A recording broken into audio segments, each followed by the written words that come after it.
سلام، اینجا گلنز چنله و ما برخلاف قسمت‌های قبلی توی فضای باز نیستیم. اجازه بدین دلیلش رو در آخر ویدیو براتون توضیح بدم.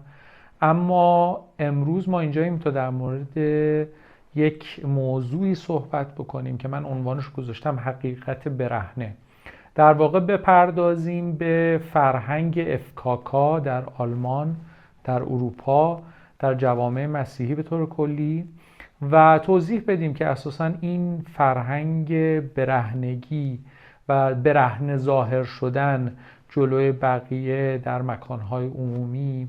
از کجا میاد.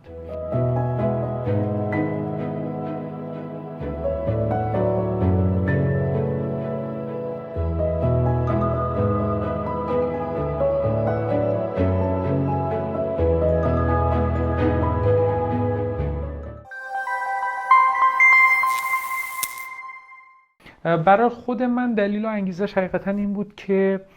توی اینستاگرام دیدم که چند تا از ایرانی ها یه سری ویدیو گذاشتن تحت عنوان شوک فرهنگی و تعریف کردن از اینکه مثلا باشگاه رفتن یا استخر رفتن یا در زمان تعویض لباس کار در قسمت رختکن کارشون مواجه شدن با بقیه همکاران، با کسایی که اونجا زندگی میکنن که به راحتی بدون هیچ خجالتی برهنه میشن، کاملا برهنه میشن، دوش میگیرن، خودشون رو خوش میکنن، لباس میپوشن و انگار هیچ شرمی وجود نداره و در واقع یه جورایی از برخورد با این صحنه شوکه شده بودن. خب طبیعتا میشه بهشون حق داد و موضوع قابل بحثیه که چرا این شکلیه و برای خودم هم یه کنجکاوی شد و رفتم یه مقدار در موردش تحقیق کردم، یکی دو تا مستند دیدم که حالا من توی توضیحات در موردش می‌نویسم و همچنین یکی دو تا مقاله که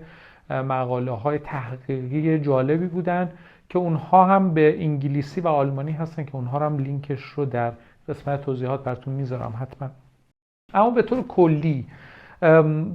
اینکه برهنگی از کجا اومده و از کی شروع شده توی جوامع اروپایی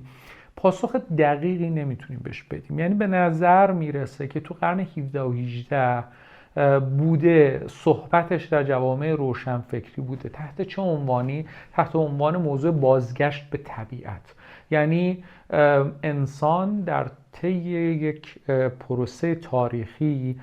به دلیل ملزومات زندگی، به دلیل نیازهایی که به وجود اومده کم کم از اون طبیعت خودش فاصله گرفته و حالا صحبت‌هایی از این میشد که چطور میشه به این طبیعت برگشت و خب یکی از وجه‌های اون این بود که انسان این لباس دوخته بر تن خودش رو که اساساً زاده فرهنگشه و زاده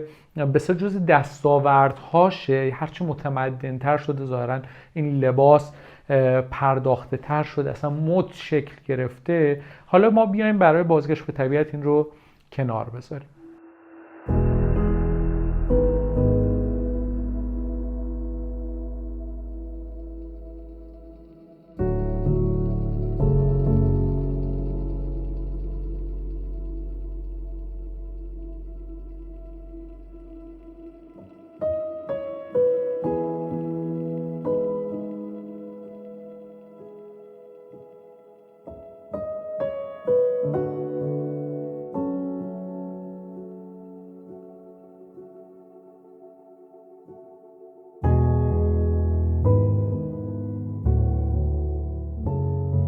اما توی یکی از این مقاله ها اشاره شده بود، در واقع ما رو برده بود به مونیخ هولوش سال 1900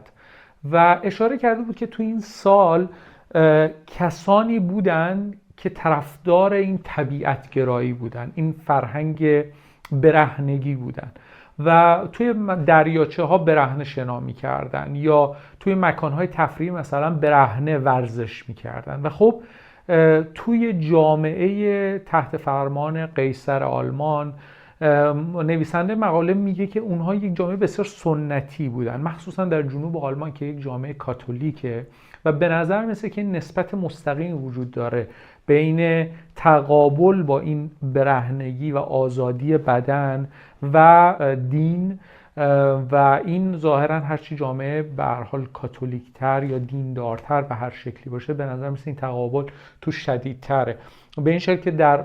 آلمان در قسمت‌هایی که پروتستان هستن یا اونگلیش هستن این تضاد و برخورد کمتر بوده و استکاک در قسمت‌های کاتولیک به نظر میرسه که بیشتر بوده. گزارش‌هایی وجود داره که توی اون سالها این بحث و این برخوردها داغ میشه. طبیعتا سخنوران مسیحی هستن که هم یادداشت‌هاشون وجود داره، هم نقل قول‌هایی ازشون شده که به شدت معترضن و معتقدن که اینها انحراف، اینها در واقع به ورطه شیطان رفتنه. همون چیزی که شاید خیلی آشناست، در واقع هر چیزی که در یک جامعه کنزرواتیو یا محافظه کار میاد که برخلاف عادات اون جامعه محافظه کاره که جوامع دینی هم به نوعی همشون جوامع محافظه کاری هستن، فریاد وا مصیبت ها همه چیز داره دست میره بلند میشه و این دقیقاً اتفاقی بود که تو مونیخ هم میافتاد. نکته‌ای که قابل اشاره است اینه که جرم‌هایی که در مقابل این بدپوششی اتفاق افتاده در اون زمان و ثبت شده که شامل جنایت و خشونت هست هم در اون دوره بالا میره آمارش و این نکته قابل توجهیه و بهانه همه اونها هم در واقع برخورد با این ایده، با این کسانی بوده که میخواستن به انحطاط ببرن به قول این محافظه کاران. اما سوالی که پیش میاد اینه که اگر این حرف ها از قرن‌های 17 و 18 وجود داشته، چرا مثلا در 1900 در جامعه آلمانی شروع کرده به شکوفا شدن و به هر حال آدم‌های پیدا شدن که تلاش کردن از اون پیروی بکنن؟ پاسخ اینه که اساساً ریشه بازگشت به طبیعت و این برهنگی به نظر میاد در صنعتی شدنه. و باید خوب تصور بکنیم در ابتدای صنعتی شدن جامعه توی اون سالها یک مردمانی که تا پیش از اون در خونه‌های بزرگ روستایی زندگی می‌کردن و اینها به فضای شهری میان، جایی که فضا بسیار تنگ و تاریکه، روشنایی وجود نداشت، اساساً برق اونقدر وجود نداره یا گسترده نشده و تاریکی مطلقه، فضاهای تنگ و بسیار آلوده‌اند شهرها، به خاطر اینکه در ابتدای صنعتی شدن آلودگی شهرها بسیار بسیار زیاد بوده و قابل تصوره که در یک فضای متراکم، تنگ و تاریک تنها چیزی که به نظر میرسه اول در انسان ممکن سر بلند کنه تلاش برای بیرون آمدن از این پوست و پوسته است و این به این شکل بروز میکنه که انجمن‌های شکل میگیره، گروه‌های شکل میگیره که اینها میرن به سمت بیرون شهرها، توی چمنزارها با یک سری لباس‌های حداقلی در ابتدا شروع میکنن به ورزش کردن، ژیمناستیک کردن، مسابقات دو میدانی برگزار کردن و طبیعتاً شنا کردن، ورزش‌های توپی انجام دادن.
این حرکت ها کم کم جلوتر میره و میرسه به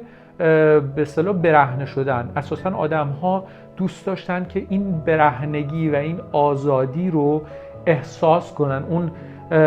نوازش باد رو روی پوستشون، روی بدنشون احساس کنن، در واقع همه چیز رو رها بکنن و برگردن به اون طبیعتشون.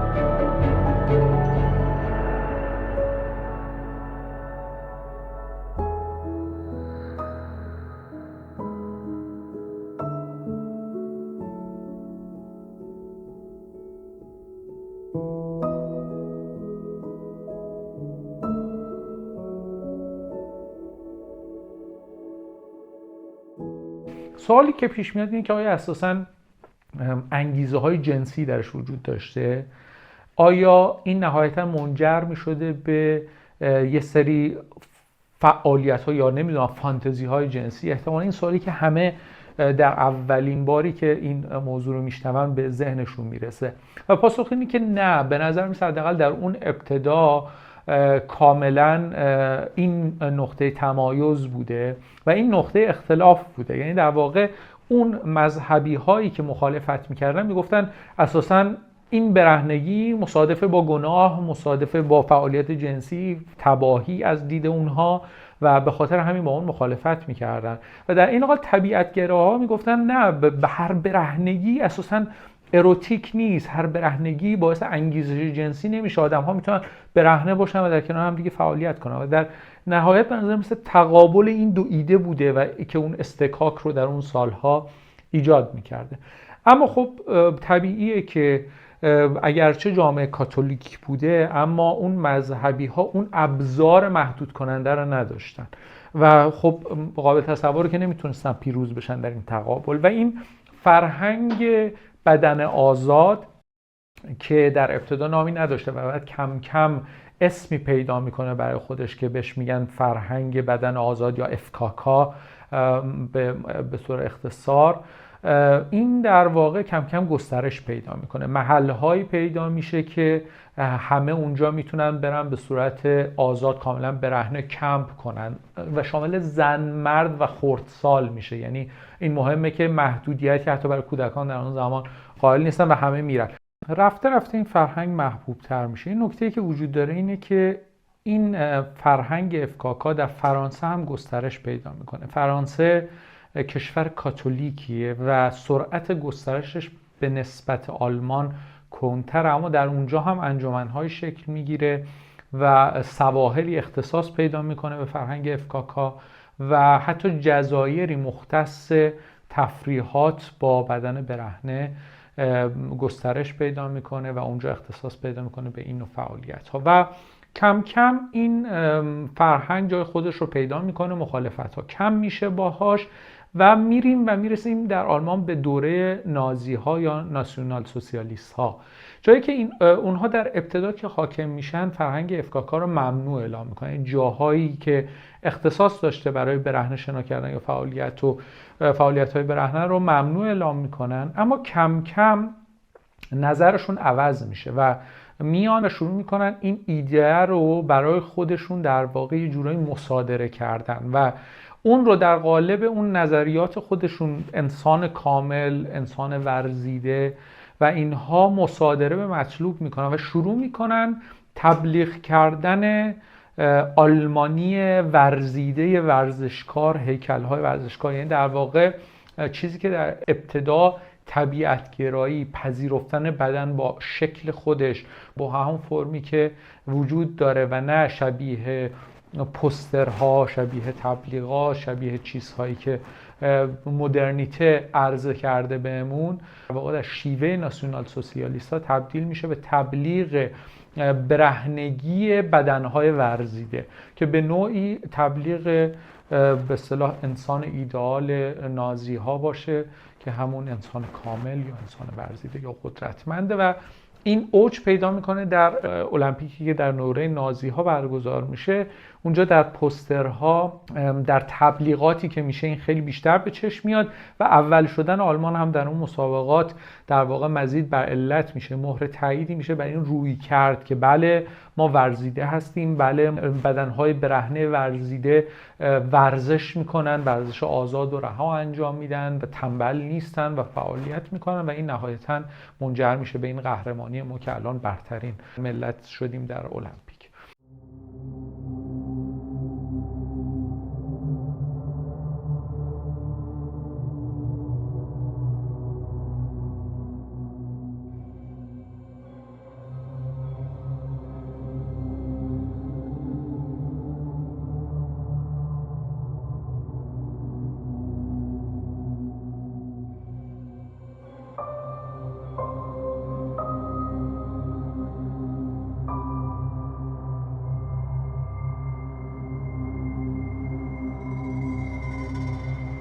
اگر تا اینجا با ما همراه بودین میخوام ازتون خواهش بکنم که حتما گلنس چنل رو سابسکرایب کنید و این ویدیو رو لایک کنید و نظراتتون رو برامون بنویسید. نظرات شما برای ادامه راهمون خیلی مهمه.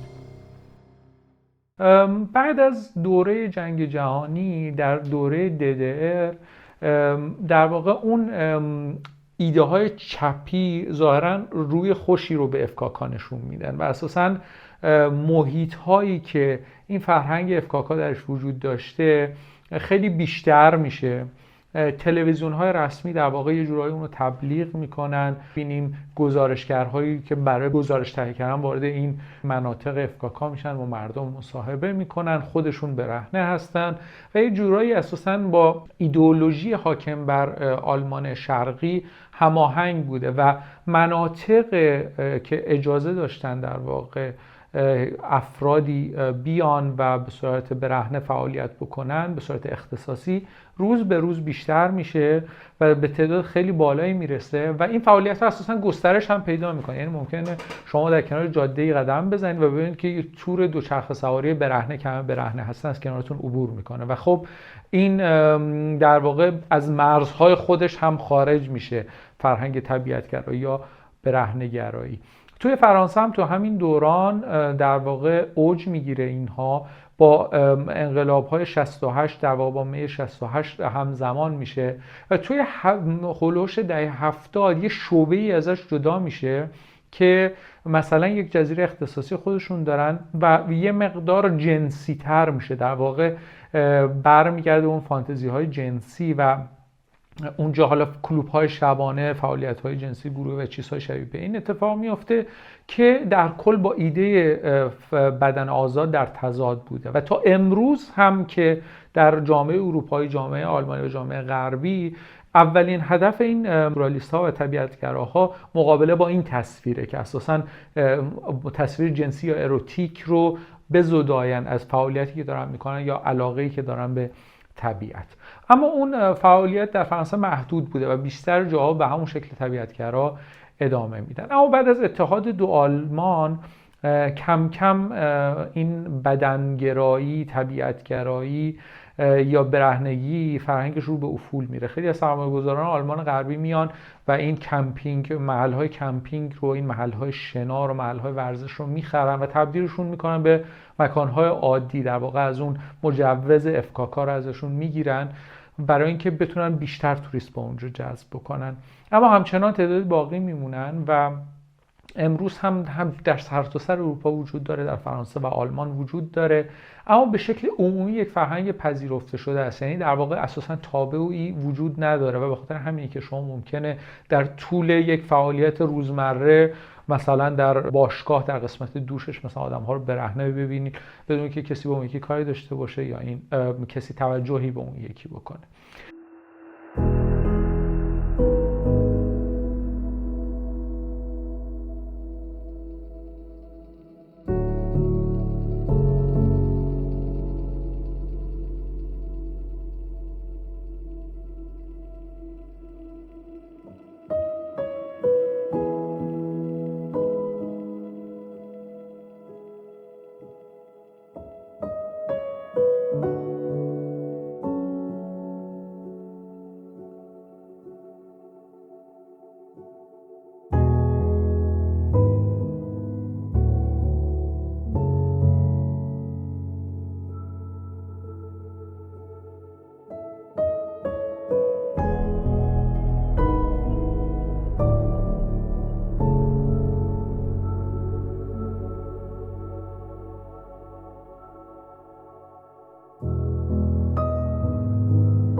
نکته مهم اینجاست به نظر من، یعنی باید این تمایز رو قائل بشیم. چیزی که در واقع غیر جنسیش میکنه یعنی که هر کسی سرش به کار خودش باشه تو اون محیط، خیره شدن، زل زدن، احیانا چیزهایی که آدم‌ها فکر میکنن اونجا براشون جذابه اساسا وجود نداره و کاملا ممنوعه، باش برخورد سفت و سختی میشه و این خیلی مهمه که بهش توجه بکنیم. نکته دوم اینه که به عنوان یک چیزی که شاید اولین بار خیلی عجیب غریب باشه برای اونها که سالها اینو تجربه کردن، در بچگیشون تجربه کردن، اینها دیگه اساسا چیز غیر عادی نیست. یعنی چیزی که ممکنه برای فرهنگ ما خیلی عجیب غریب به نظر برسه، اونها سالیان ساله که دارن تجربه میکنن و دیگه نکته عجیب غریبی براشون وجود نداره. طبق آمارها، جرمها، تعرضها یا چیزهای شبیه به این که توی محیط‌های افکاکا اتفاق میفته بسیار کمه. در واقع اینجوری میتونیم بگیم که تعداد این جرم‌ها در محیط‌های معمولی خیلی بیشتر از این محیط‌ها هست و به خاطر همین اساساً اون تصوری که ما داریم که نهایتاً هر برهنگی و اختلاطی منجر به یک فعالیت جنسی، تعرض، دعوا یا درگیری یا هر چیز شبیه به این میشه، عملاً یک تئوری باطل یا حداقل تو این جامعه اثبات نشده. در مورد این موضوع خیلی میشه به جزئیات و با تاریخچه و با به اصطلاح مثال‌های زیادی صحبت کرد. نمیدونم چقدر تو حوصلتون میگنجه یا چقدر علاقه دارید در مورد حالا فلاسفه‌ای که در این زمینه صحبت کردن یا نظریات اجتماعی که در این زمینه وجود داره صحبت بکنیم. اما تا اینجاش فقط تلاش کردم که به طور خلاصه بگم که این فرهنگ از کجا میاد و برای چی امروز وجود داره و اینجوری امیدوارم که حداقل یه مقدار با این پیشینش آشنا شده باشین. اگر دوست دارید حتما برای ما بنویسید، میپردازیم توی قسمت‌های بعدی به این موضوع و اجازه بدین که اینجا این موضوع رو ببندیم. ولی اگر شما دوست دارین بدونین که چرا اینجا هستیم در یک فضای بسته و در فضای باز این قسمت رو برگزار نکردیم، با ما همراه باشین، براتون توضیح میدم.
خب در مورد اینکه چرا امروز اینجا هستیم و در فضای باز ضبط نکردیم این قسمت رو، باید بگم که ما در طی 24-5 قسمت گذشته‌ای که منتشر کردیم به این نتیجه رسیدیم که یک سری بحث‌های تکمیلی وجود داره در مورد اون موضوعات اصلی که در موردش صحبت کردیم و یا مباحثی وجود داره که اساساً خیلی وابسته به لوکیشن نیستن و اینها رو میتونیم در یک فضای دیگه‌ای هم در موردشون صحبت کنیم، یا موضوعاتی هستن که لوکیشن هاشون خیلی دور از دسترسن و شاید به این زودی نتونیم اونجا بریم و به خاطر همین تصمیم گرفتیم که یک بخش استدیویی هم به کانال گلنس چنل اضافه بکنیم تا اینطوری بتونیم به اون موضوعات هم بپردازیم و همونجوری که دیدین این قسمت ما و در واقع قسمت که در مورد طبیعت گرایی و فرهنگ برهنگی هم بود، موضوعی بود که احتمالاً